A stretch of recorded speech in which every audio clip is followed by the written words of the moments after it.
Biscuits में ये whole क्यों होते हैं? एक ऐसा आदमी जिसने लैम्बोर्गिनी के लिए अपनी जान दे दी, एक ऐसा रनवे जहां 2 लोगों की कब्र बनी हुई है, और क्या रीजन है जिसकी वजह से आपको ये I am not a robot वाला कैप्चा भरना पड़ता है? जानने के लिए बने रहना वीडियो के एंड तक। नंबर 20, अभी जो फोटो आप देख रहे हो ये एक आर्टिस्ट का है जो ये बताता है कि हम ह्यूमंस कितने ज्यादा सेल्फिश हैं और हमें ये चाहिए जो सामने वाले के पास हो या हमारे पास ना हो। जैसे कि लैंड वाले को बोट चाहिए क्योंकि उसे आइलैंड से निकलना है, और दूसरे आदमी को लैंड चाहिए क्योंकि उसे बोट से निकलना है। तो इसमें से सही डिसीजन दोनों का भी नहीं है, पर फिर भी दोनों को ऐसी चीज चाहिए जो उनके पास नहीं है। नंबर 19, सांप अपने खाने को चबाता नहीं है, डायरेक्ट निगल जाता है, जो कि कमाल की चीज है। और इसीलिए जिस सांप ने अभी ही खाना खाया होता है उसका एक्सरे बहुत कमाल का आता है। जैसे कि ये देखो, ये एक्सरे है सांप का जिसने अभी ही खाना निकला है, और इतने जल्दी बोन डाइजेस्ट नहीं होते, जिसकी वजह से ऐसा लगता है जैसे सांप के अंदर एक और जानवर हो, या फिर ऐसा दिखता है जैसे सांप प्रेग्नेंट हो। नंबर 18, अगर मैं आपसे कहूँ कि एक ऐसा आदमी था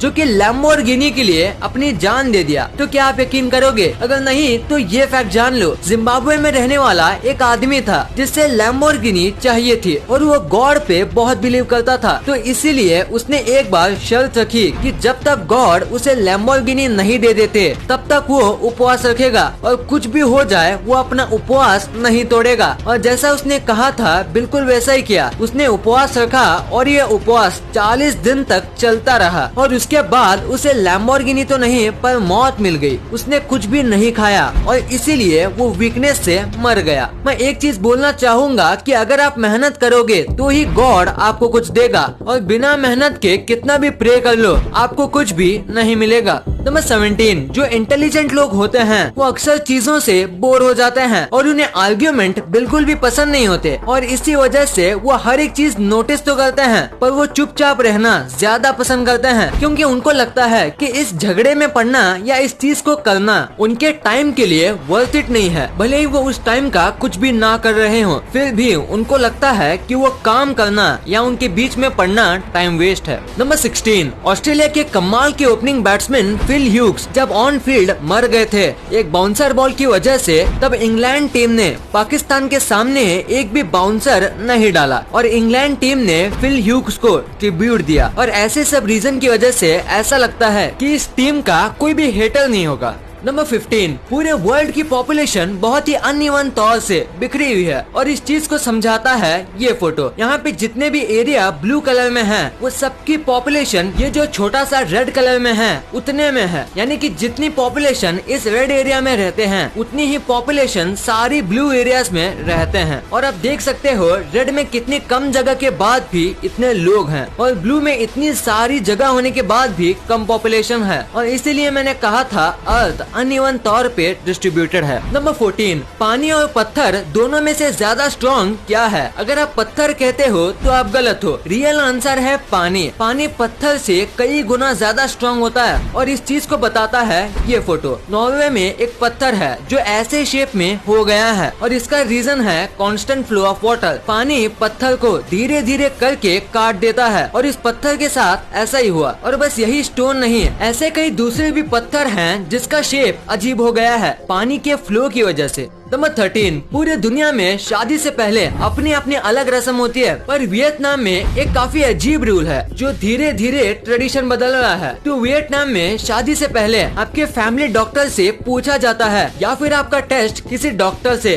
करवाया जाता है कि आपका मेंटल हेल्थ साउंड स्टेबल है, और अगर वो हाँ कहते हैं तो ही आपकी शादी की जाती है, और अगर वो ना कहते हैं तो आपको 1 साल स्किप करना पड़ता है। हाँ, मतलब आपकी शादी होगी या नहीं ये तो डॉक्टर पे डिपेंड है। अब रे बाबा उठा ले, मेरे को नहीं रे, इन दोनों को उठा ले। नंबर 12, आजकल मूवीज, वेब सीरीज ये सब बहुत ट्रेंडिंग में है, और वेब सीरीज में सबसे ज्यादा फेमस है गेम ऑफ थ्रोन्स। और वेब सीरीज का अगर एवरेज देखें तो 12% ही ऐसे लोग हैं जिन्होंने आज तक गेम ऑफ थ्रोन्स का एक भी एपिसोड नहीं देखा। मतलब इतने सारे लोगों में से बस 12% लोग, और बस 0.1% लोग ही ऐसे हैं जिन्होंने आज तक गेम ऑफ थ्रोन्स का नाम भी नहीं सुना। नंबर 11, क्या आपको पता है कि एक ऐसा रनवे है जहां 2 लोगों की कब्र है, यानी कि एक रनवे जहां रोजाना 100 से भी ज्यादा प्लेन लैंडिंग करते हैं और टेक ऑफ करते हैं, वहां पे दोनों लोगों को दफनाया गया है, जैसा कि आप रनवे में देख सकते हो। तो अब आप सोच रहे होंगे ये यहाँ पे कहाँ से आया? तो वर्ल्ड वॉर 2 के दौरान प्लेन्स को लैंडिंग करने के लिए कम जगह मिल रही थी, तो इन्होंने आसपास की लैंड को रनवे में कन्वर्ट करने का सोचा और रनवे बनाते समय ये 2 कब्र के पास पहुँचे और ध्यान से देखने पे पता चला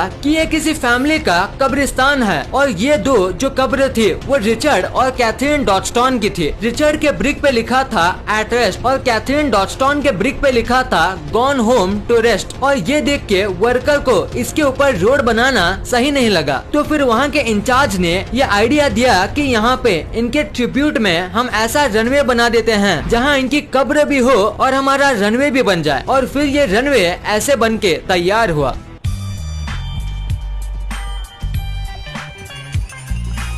नंबर 10, क्या आपको हाथी के बारे में कमाल की बात पता है कि ऐसा कई बार देखा गया है कि जब भी एलिफेंट का बेस्ट फ्रेंड या उसके पार्टनर की डेथ हो जाती है तो दूसरा जो एलिफेंट होता है वो भी ज्यादा टाइम तक जीता नहीं और वो खाना पीना भी छोड़ देता है, झुंड से अलग अलग चलने लगता है और बिल्कुल ऐसा लगता है जैसे वो डिप्रेशन में चला गया हो। नंबर 9, एक रैपर था जिनका नाम था ट्यूपक और वो अपने बैंड के साथ पॉप वर्ल्ड में बहुत ज्यादा फेमस थे। लोग उनके गाने बहुत पसंद करते थे, पर अचानक से एक दिन उनकी डेथ हो गई। उस दिन कई पॉप फैंस उदास हो गए थे और उनका बैंड भी काफी ज्यादा उदास हो गया था और अपने एक बैंड मेंबर को रिस्पेक्ट देने के लिए उन्होंने ट्यूपक की जो अस्थियां थी उसको तंबाकू में डाल के स्मोक कर लिया। हाँ, आपने सही सुना, उन्होंने ट्यूपक को रिस्पेक्ट देने के लिए उसको स्मोक कर दिया। थोड़ा रिस्पेक्ट देने का तरीका हटके है, पर उम्मीद है ट्यूपक को पसंद आया होगा। नंबर 8, डॉग से ज्यादा लॉयल जानवर शायद ही कोई होगा और इसीलिए डॉग को कोई भी बुरी चीज नहीं सिखानी चाहिए, वरना आपका हाल इस आदमी के जैसा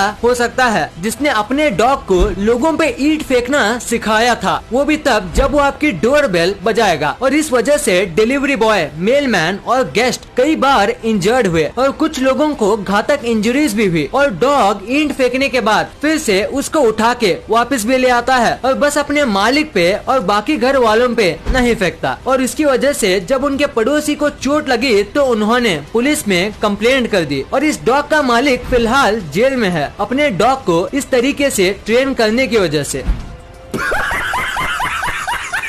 नंबर 7, अगर मैं आपसे कहूँ कि एक ऐसी लड़की है जो 13 साल की है पर उसका दिमाग बस 1 साल का है और उसे तो कोई भी मेंटल इलनेस भी नहीं है, तो क्या आप यकीन करोगे? अगर नहीं तो जानिए जेनी विली के बारे में। इस छोटी सी लड़की के साथ कुछ ऐसा हुआ जिसके बारे में जान के आपके रोंगटे खड़े हो जाएंगे। ये जब पैदा हुई थी तो इसके पेरेंट्स ने इसे एक रूम में बंद कर दिया और इसके बारे में भूल गए, पर किसी तरह से ये फिर से जिंदा बच गई। इतने सालों से क्या खाया और कैसे खाया ये किसी को नहीं पता। इसके दोनों पेरेंट्स को अमनीशिया हो गया था जिसकी वजह से ये अपने बच्चे के बारे में और एक दूसरे के बारे में भूल गए। और जब इस बच्चे को रेस्क्यू किया गया तब ये 13 साल की थी, पर रिसर्च में पता चला कि इसका दिमाग बस 1 साल जितना है। इसको ना ही बोलना आता है और ना ही ठीक से चलना, पर अब इनका बहुत अच्छे से ख्याल किया जा रहा है और डॉक्टर का मानना है कि अगले 4 सालों में ये बिल्कुल ठीक हो जाएगी। नंबर 6, आजकल लोग पैसों के लिए कुछ भी बेच रहे हैं और कुछ ऐसे लोग भी हैं जो इन चीजों को खरीद भी लेते हैं। यूनाइटेड किंगडम की एक ऐसी कंपनी है जो कि फ्रेश कोस्टल एयर बेचती है, यानी ऐसे बीच के हवाएं को बेचती है और ये हवा 7,000 रुपए में आपको 700 ml की मिलती है। और सबसे अजीब बात यह है कि इन बॉटल्स को आज तक 1000 से भी ज्यादा लोगों ने खरीद लिया है। नंबर 5, अभी जो आप ये फोटो देख रहे हो इसे देख के आपको ये लग रहा होगा कि ये एक रेस ट्रैक है, तो आप पूरी तरह से तो नहीं पर थोड़े बहुत गलत हो। ये फिएट जो एक कार कंपनी है इसके एक ओल्ड फैक्ट्री का रूफ है, यानी इसकी छत है और इसे इस तरीके से बनाया गया है कि ऊपर कार लेके जाने में आसानी भी हो और फिर कार को उसकी बेस्ट टॉप स्पीड में टेस्ट भी कर पाए। यहाँ पे कार को फुल स्पीड में चला के टेस्ट किया जाता है और उसके बाद शोरूम में भेजा जाता है। नंबर 4, सीट बेल्ट हर साल कई लोगों की जान बचाते हैं क्योंकि कार क्रैश में जो झटका होता है वो आपके स्कल कुचलने लायक जितना स्ट्रॉन्ग होता है। पर ऐसे में आपने एक चीज के बारे में सोचा होगा कि सीट बेल्ट इतने फोर्स में हमारी बॉडी पे चिपकती हैं, तो उससे हमारी बॉडी में कुछ नहीं होगा क्या? अगर नहीं सोचा तो फिर भी आज देखोगे ये इमेजेस देखो, जिसमें हमें पता चलता है कि हमारी जान बचाने वाली सीट बेल्ट जाते जाते हमें क्या निशान दे जाती है। ये है हमारी जान बचाने का प्राइस। ये एक्सट्रीम प्रेशर की वजह से हमारा खून जम गया है और बॉडी पे निशान आ गया है। कई बार तो प्रेशर इतना ज्यादा होता है कि बॉडी में से ब्लड भी बाहर आ जाता है। नंबर 3, क्या आपको पता है इस दुनिया का सबसे महंगा लैपटॉप कौन सा है? उस लैपटॉप को MJ कंपनी ने बनाया है और उस लैपटॉप का नाम है MJS Swarovski और ये लैपटॉप को डायमंड स्टडेड लैपटॉप भी कहा जाता है। इसकी कोई ज्यादा बड़ी खासियत तो नहीं जैसे कि सुपर पावरफुल स्पेक्स या फिर बहुत अच्छा मॉनिटर या कीबोर्ड, ऐसा कुछ नहीं है। इस लैपटॉप में बस 8 GB रैम है और प्रोसेसर भी ठीक ठाक है। पर जो चीज इसे महंगा बनाती है वो है इसका बैक। इसके बैक में डायमंड्स हैं और इसके स्पेस बार में एक डायमंड है और इन सब डायमंड की वजह से इसकी प्राइस करीब $3.5 मिलियन है, यानी करीब 26 करोड़ रुपए। नंबर 2, इंटरनेट यूज करते समय आपने एक ना एक बार रीकैप्चा तो भरा ही होगा, जो ये क्वेश्चंस पूछता है कि क्या आप रोबोट हो या नहीं। सुनने में तो ये एक टाइम पास लगता है, पर ये वेबसाइट्स के लिए बहुत इंपॉर्टेंट होता है। कई लोग ऐसे होते हैं जो कि प्रोग्राम करके बॉट बना लेते हैं जो कि एक ही चीज को रिपीट करते हैं और ये बहुत बड़ी समस्या है, क्योंकि समझो किसी वेबसाइट पे एक बार लॉगिन करने से 10 रुपए मिलते हैं, तो ऐसे 10 बॉट्स बना के आप एक वेबसाइट में 5 मिनट में 1000 बार भी लॉगिन कर सकते हो। तो ऐसे में वेबसाइट को और उस कंपनी को दोनों को लॉस होगा और इसी से बचने के लिए रीकैप्चा होता है जो कि हर बार न्यू कोड से बना होता है और बॉट तो एक ही प्रोग्राम से रिपीटेडली रन किया जाता है और इसीलिए बॉट इसके आगे नहीं पढ़ पाता और वो इसी बटन पे रुक जाता है। और इंसान अगर कर रहा है वो सिंपली इसके ऊपर टिक करके आगे चला जाएगा, पर एक रोबोट नहीं जा पाएगा। नंबर 1, बिस्किट्स में ऐसे होल क्यों होते हैं? क्या इससे बिस्किट में कुछ फर्क पड़ता है? अगर आपको लगता है कि ये होल्स बस बिस्किट्स को अच्छा दिखाने के काम आते हैं तो आप बिल्कुल गलत हो। ये होल्स बिस्किट्स को क्रंची और अच्छे से पकाने में मदद करते हैं। फैक्ट्री में बिस्किट्स को शेप में काटने के बाद एक मशीन से जानबूझ के बिस्किट्स पे होल किए जाते हैं और उसके बाद उसे पकाने भेजा जाता है, क्योंकि होल्स की वजह से बिस्किट अंदर और बाहर दोनों जगह से इवनली पकते हैं और कहीं से भी कच्चे नहीं रहते। क्योंकि अगर आपके पैकेट में कच्चे या बिना क्रंच वाले बिस्किट्स आ जाएंगे तो क्या आपको पसंद आएगा? ऑब्वियसली नहीं। और बिस्किट्स को पकाने के साथ साथ ये होल्स बिस्किट्स को सेम शेप के करने में मदद करते हैं। तो उम्मीद है आज के बाद आप ये जान गए होंगे कि बिस्किट्स पे ये होल किस काम के होते हैं। इस वीडियो को शेयर करना, क्योंकि आप ऐसी वैसी वीडियो तो शेयर कर देते हो लेकिन इन्फॉर्मेटिव वीडियो को छोड़ देते हो। तो इस वीडियो को अपने फैमिली और दोस्तों के साथ शेयर कर दीजिए। और जैसे कि आप देख सकते हो कि हमारे देश में कोविड की वजह से हालात बहुत खराब है, तो आपका और अपने अपनों का बहुत ख्याल रखिएगा। वीडियो पसंद आई तो लाइक करना, क्योंकि अगर यहाँ तक देखी है तो पसंद आई होगी। और चैनल को सब्सक्राइब करके बगल वाले बेल आइकन को दबाना मत भूलना। And thanks for watching this video.